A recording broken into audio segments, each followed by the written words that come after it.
Well, now it's ready for Grasshopper. Grasshopper now in Rhino 6 is up here. So you can either type Grasshopper on the command line and hit enter, or just hit that button here. It was already open. It takes a few seconds and it will open, but it was already open here. So that's why it was so quick. So normally how I work with Grasshopper on my laptop, I just drag this to the left hand side to split the screen onto two, and this one to the right hand side, and I will minimize this, make it really small so we can see what's going on. Okay, I'm not gonna get into a lot of detail on Grasshopper. I assume you know a bit. If you don't know anything, you can just follow through what I'm doing, and it's a good way to learn Grasshopper actually. If you know how things work in Rhino, you can start by just messing around with the Grasshopper. The important thing that I want to show you guys is that top menu, the first menu, which is the params menu, is where you reference all the geometry from Grasshopper, which is from Rhino, sorry, which is really important. So the two surfaces that we're going to reference, if you go to the geometry menu, you can see there's one called surface. So if you hit surface and you hit here, which is your canvas, where you're going to have all the Grasshopper definition, you will see that you'll have this surface container that contains a collection of generic surfaces, and now is an empty surface parameter because it's not referenced to these two surfaces. In order to reference that, we need to right click here and a menu will pop up, and there's an option here called set one surface or set multiple surfaces.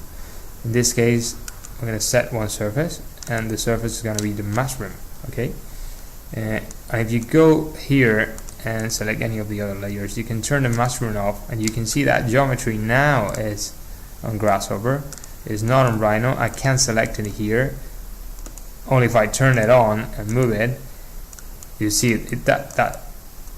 it's you can't really see it, but it's following the shape because it's connected to that surface. Let's go back to it. So back to that.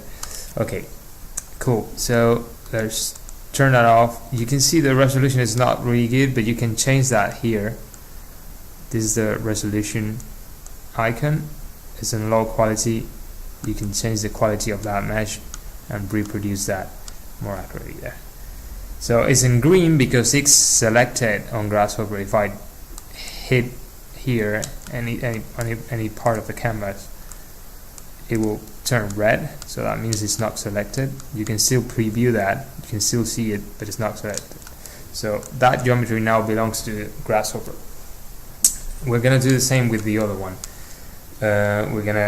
It's here, you can see surface. You're gonna hit there and hit again, and this will be my other surface. Right hand click, set one surface. Here we are. You can turn that off, and you see the two of them now are referenced on Grasshopper. What are we going to do now? We're going to look for, there's a few more things that I want to show you. So we're going to populate this surface with a group of points randomly distributed, and there's an option for that. If you go to one of these sub menus, there's one called set, okay, which is not the one that I'm looking for, sorry. there's one called vector, which is the one that contains the grid of points, and under this menu called grid, there's one called populate geometry. Okay, so if you select that one and you connect this surface to the populate geometry box, and this is your geometry, you will see how it will randomly distribute a number of points, which you don't know which number of point that is, but it looks alright. It looks like fairly distributed, a nice distribution of points. You can see there's some other things that are not connected to anything. Here is when you can just leave your mouse on top of that and see what it's asking for. This one was asking for geometry, so of course you connect the geometry to geometry, and that's now is one value inherited from one source, so it's a reference surface. This is the number of points to add. Okay, perfect. So we can add more or less points, and this is the beauty of Grasshopper, because we can move this live. So if you go back to the params menu, inside the input submenu, there's one called number slider. Okay, this is the most commonly used Grasshopper slider. So if you hit that and put it there on your canvas, you will see that this is a slider that goes from 0 to 1 with 3 decimals, but we can change that by double clicking on the slider thing, and you can change the number of digits that you want to go for. In this case we don't need any digits, so we can go to 0, and if you double click on the minimum it will be 0, but we can change that number. But we want to change the maximum number to, let's say, 500 points, and hit OK. And if we connect this to the number, what it will do, well, now the count is 0, so it's just showing 0 points, but if we move that, it will randomly distribute these points from 0 to 500 points. Okay, so we're going to be using those points to translate our geometry onto those points. Okay, so how are we going to do this? First of all, we need to create a vector that goes from the origin to the different points, so multiple vectors that go from the origin to the different points on that surface. So if you go to the vector tab, there's another sub menu here called vector, the vector 2 points. Sometimes you just forget what things are and you want to double check what this was, because I don't remember what this, for example, was. So if you hit Ctrl Alt and then the box, it will tell you where it is. Same for this one, same for the other one. So that's quite useful. I will leave you, it will take you there as well. Not only tell you, but take you there. Okay, so the first point will be the origin. If you want to create a point on the origin, you can go to Rhino and then hit single point, create it in the origin, go to the params and then hit point and set 1 point. But as one of these shortcuts that can be really useful, if you double click, you can always look and search for things here, but if you double click and hit 0, 0, 0 and enter, that will create a point on the 0, 0, 0 origin of the program, and you can connect that to the A, so that will be the obviously the origin or base point of this vector, and if you select the two of them, you can move them around. And if you connect the points to the B, that's creating 50 vectors. Let's say you can't really see them. If you want to preview them, there's a command called vector display here. Again, if you don't know where that is, same operation, is under display, obviously. So what is this asking for? An anchor point and a vector. So in this case, the anchor point is going to be this point, because it's the anchor point for all those vectors. So we can connect that to the anchor point and that to the vectors. So now you can see all those vectors there. Okay, those are gonna be my translation vectors. So we're gonna move this from this point, this surface, from this point to this point, this, and again from this point to all of them. Okay, so again, we can either delete it, or if you select it and hit right hand side of the button, so preview off, here we are, you can turn it off if you want. Easier, you can turn things off if you don't really want to see them. You can turn everything off. You don't really want to turn everything off because you don't see what's going on. You can turn that point off, and I quite like to see this surface though.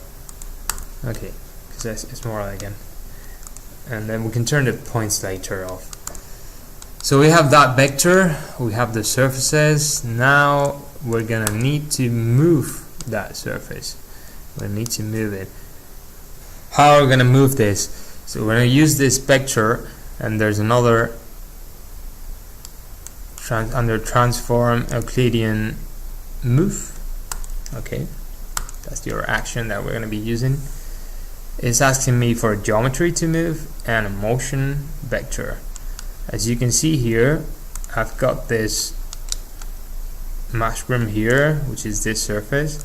You can change the name of it. You can right hand click here and change this name for mushroom.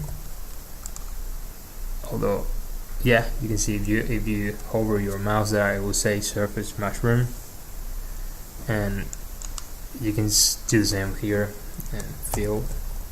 And if you really want to name them because you just don't remember which one is which, you can go to the params, go to the util, and there's one called Scribble, which I use a lot.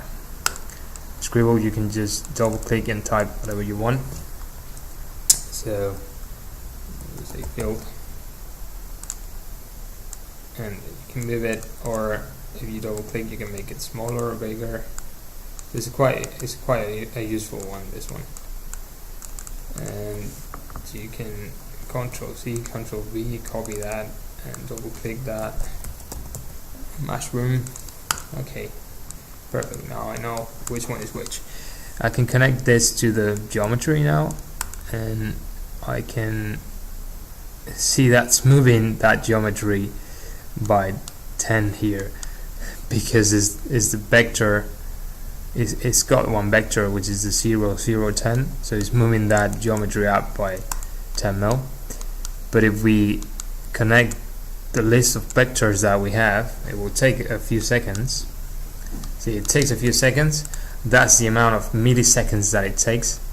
You can see this, and you can see it's a bit slow. Why? Because it's a complex geometry, a complex surface, and it's trying to move that surface. This acts as the copy version of Rhino, which is this one here. If you want to copy an object, it's the same. It's the same as copy an object over and over again, from that point to all this list of points here on this surface.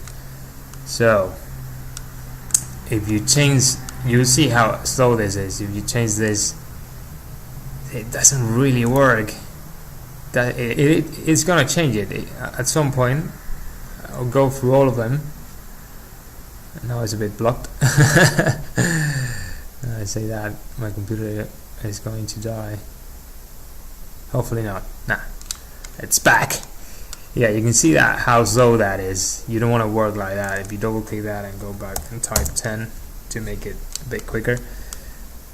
So as I was saying, this is why this is because it's a complex surface. Normally you want to work with a mesh in this case. So let's forget about Grasshopper for a few seconds and turn this into a mesh and do the same operation and see the difference between that and the mesh. So we're going to turn the mushroom on. Okay. For now, we're just going to select this, right hand click and disable this so that nothing happens. I'm going to go back to this geometry, and in order to turn that into a mesh, if you type mesh, it will work. So you can go to this menu and set the number of polygons that you want to be using, or go to detail control and then set all these different options here. For this it doesn't really matter. I'm just gonna hit OK with the presets, and now you will see I have a surface and a mesh. So instead of a surface here, we're gonna double click here and type mesh, or you can go to the params and go to this one here and use a mesh instead of this surface. So let's select that mesh, right hand click and set one mesh. Perfect. Now the mesh is referenced here, so we just need to connect that onto the geometry, and you can compare now the difference between the two of them. We just select the whole thing back again and enable this. See, from 250 something milliseconds now, it takes 7 milliseconds to do this, and then you can see how quick that is now. Oh, let's just quicker, well, because we're working with 200. Let's set up the maximum in 200. That will be a maximum, otherwise it's going to be a bit slow, but it's a lot of geometry. It's a lot of geometry to play around with. And because sometimes move is not the best option, if you want to clone this, we're gonna try a different thing. We're gonna, instead of using the move to copy all this, we're gonna try something better. Just gonna leave this here for now. We can always move this there. Okay, that's your mushroom, that's your fill. So we're gonna try one that is called orient. Orient is here. Again, if you hit Control and Alt, you can see where that is, and it's another Euclidean transformation, and it's there. The orient thing, what it does is remapping a geometry from one axis system to another. So if you have, in this case, the geometry will be the same geometry, and again, a point is actually a plane, no? So if you have that point, and instead of using the vector, you use the other collection of points here, you will see how that works, and it works a lot quicker. Now it's 38 milliseconds. Well, that was 16 milliseconds, but because it's not connected to, let's see how that looks. Okay, well, okay, maybe it's actually better to, it's not a huge difference between the two of them. It's more the mesh thing that makes a difference. So it doesn't really matter. If you want to use that one, feel free to use that one. If you want to use the other one, 51 milliseconds, it's not that bad. It could be worse than that. Let's turn the points off by previewing. As I show you, if you select preview off, you can turn that off. So that, to me, that looks a bit boring because they're all the same, no? So we can try something a bit different.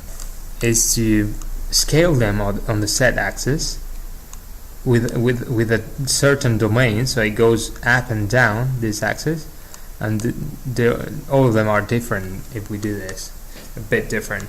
So in order to do that, we're gonna go to the set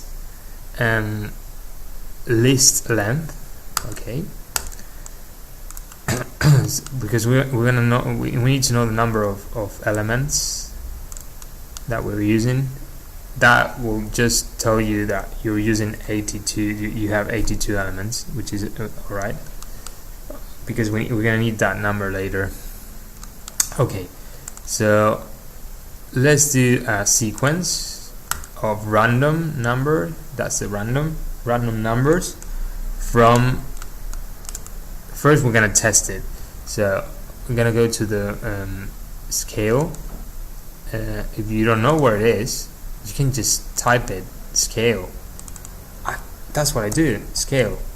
You have two different kinds. You have the non-uniform factors, or uniform in all directions. We want the non-uniform factors because we're gonna scale just the Z axis. Okay, so we have that geometry, and the geometry is this one here. Let's do this up here. I can rearrange this a bit so you can see. I'll try to keep this clean so that you can understand and go back later. Okay, actually we don't need this anymore. You can just delete it.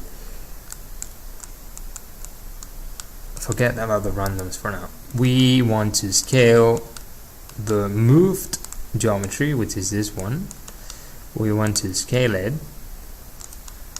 and we want to use the base plane. Which base plane do we want to use? We want to use the base plane of each and every one of these, which is actually this. If you turn this on, is this point. That's going to be the base. That's going to be the base plane of all of them. So if we connect this to this guy, it's gonna scale it using that as the base plane on the Z axis, but we don't know the scaling factor that we need. So we can test it. We can go back to the param tab, to the params tab, and under input number slider again. So if you connect that to the Z axis, oh, this is too much. You can see 0.25 is, well, not too much. It's not enough, obviously. Or maybe it's too much and not enough. So we kind of want something more than 1 and not less than let's say 0.5. So 0.5 to 1.5. So we can double click that and say okay, we want this to go from 0.5 and a maximum of 1.5. Perfect. We can try that and see what's going on. Okay, so some of them are gonna grow. Maybe they can grow a bit bigger. Maybe we'll go 2 here instead. Or 2.2. Maybe that's too much. I don't know. Maybe not. Nah, that's still alright. So what we're gonna do, we're gonna create a domain that goes from 0.5 to 2.2, which we tested, and that's gonna look alright.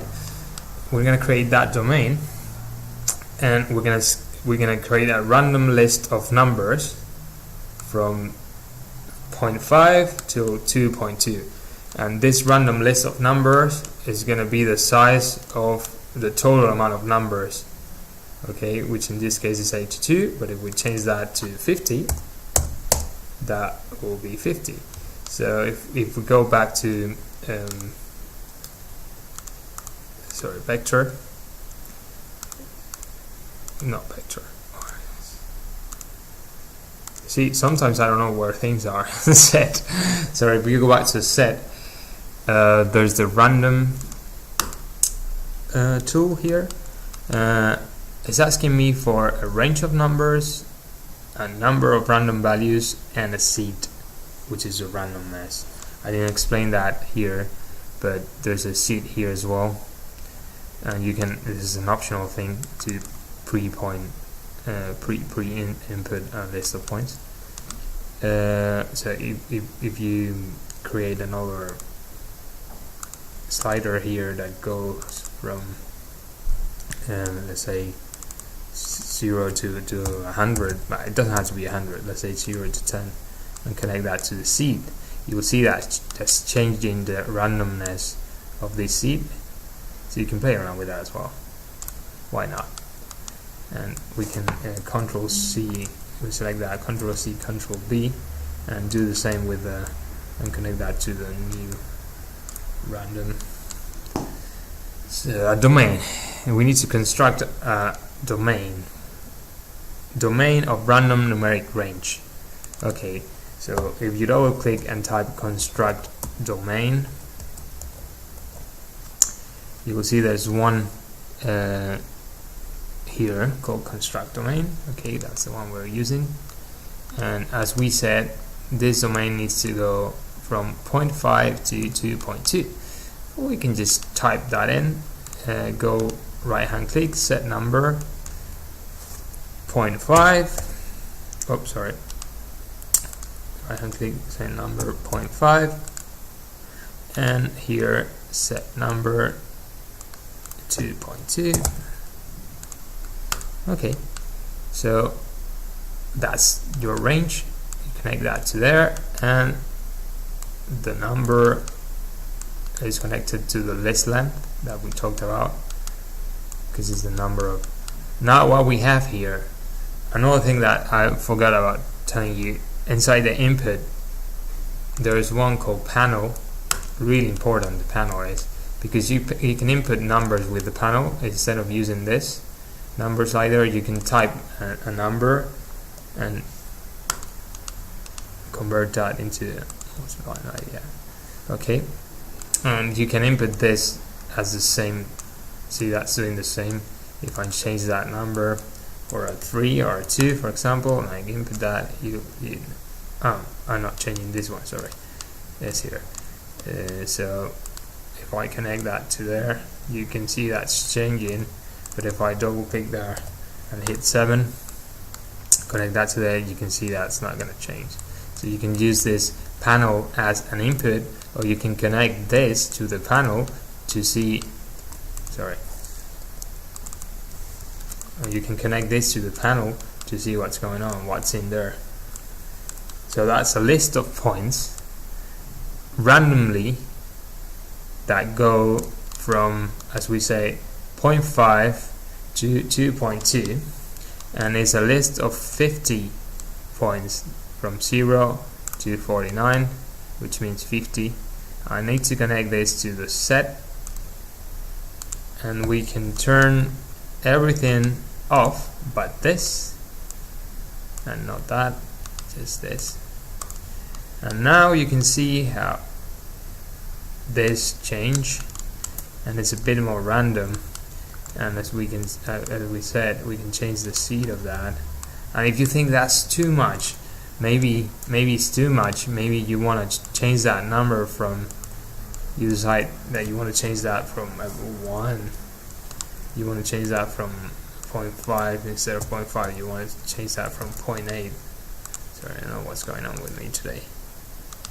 You want to change that, Jesus. Okay, change that to 0.8. Okay, maybe that's not enough. Let's say 1.2. And again, I'm typing it where it shouldn't go. Sometimes it's tricky to type this in. If you don't want to type this in, you can just grab one of these panels and type it here. 1.2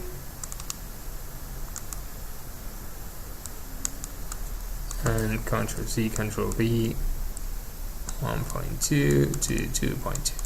That's it. Okay, I don't want to confuse you guys, but you can change this. Okay, and you can change the seed, and now see how nice that is, because we can change this count and fill with mushrooms.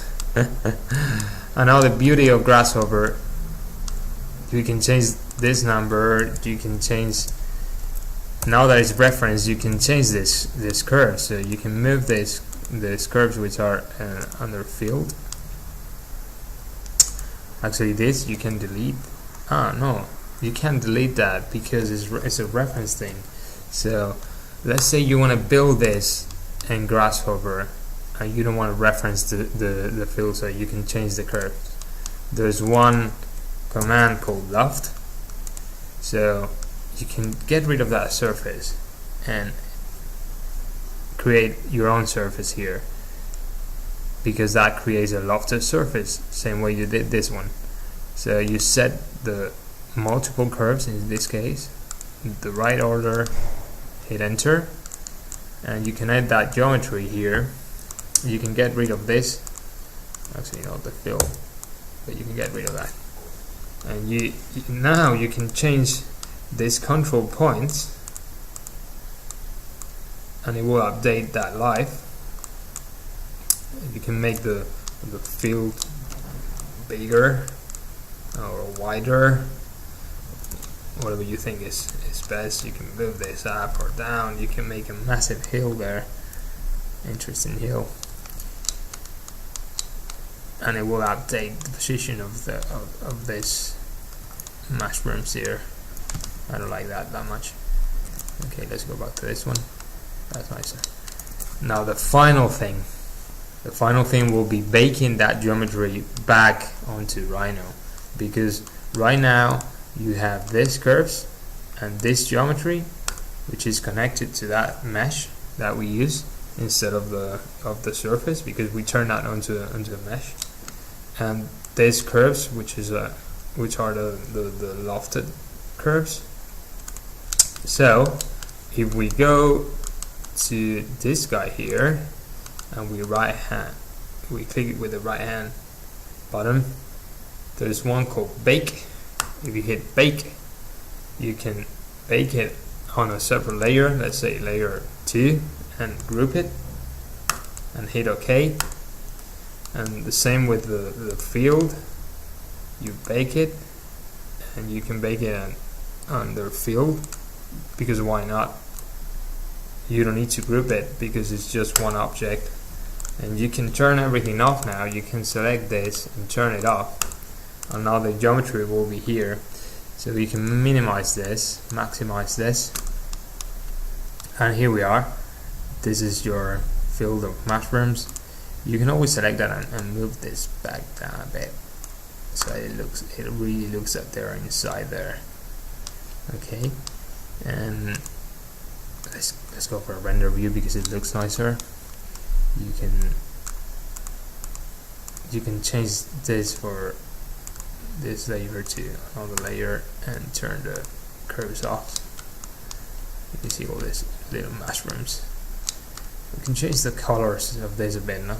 Let's change the materials of this a bit so it looks a bit more mushroom-like.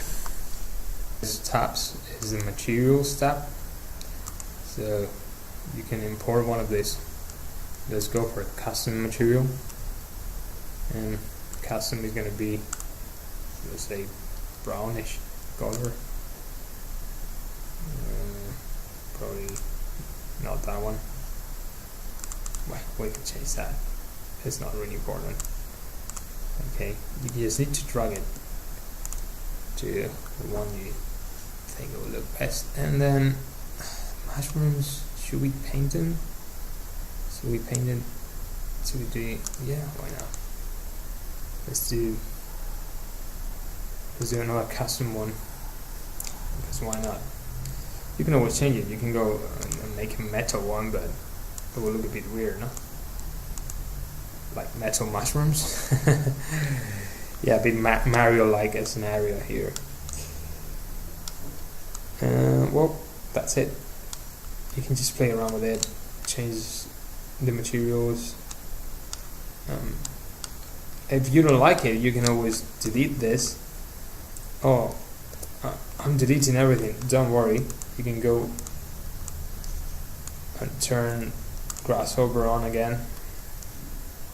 Let's make this smaller.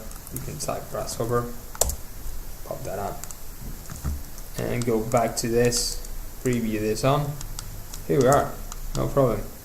And you save this. This is another layer. I put this field. Here we are. So you can change this because you didn't like it the first time. Because you didn't like the shape of it. You can just change it. Oh, because you have too many mushrooms or not enough. Oh, because you really like it. You really like them to be really tall. Well, you can go change the scale for 5 here, and they look a bit more like trees now. You may find that interesting, because why not? You want them to be trees. Okay, let's make them green then, and we're gonna bake this back again. Bake this. Okay, I'm gonna go to, let me make this, go to the render mode, and let's change this material. Okay, no material. Let's drag that back again. I like that one. And instead of being a metal one, let's go for a custom one. See, it keeps the metal aspect of it.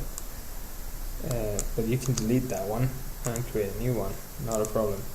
You can create a new one, custom one, and make it greenish. Sort of green. Nice green. Nice shade of green. This one. Yeah, here we are. Well, thank you very much, guys. And again, if you have any questions, just send me an email, send me send me your questions. Thank you very much.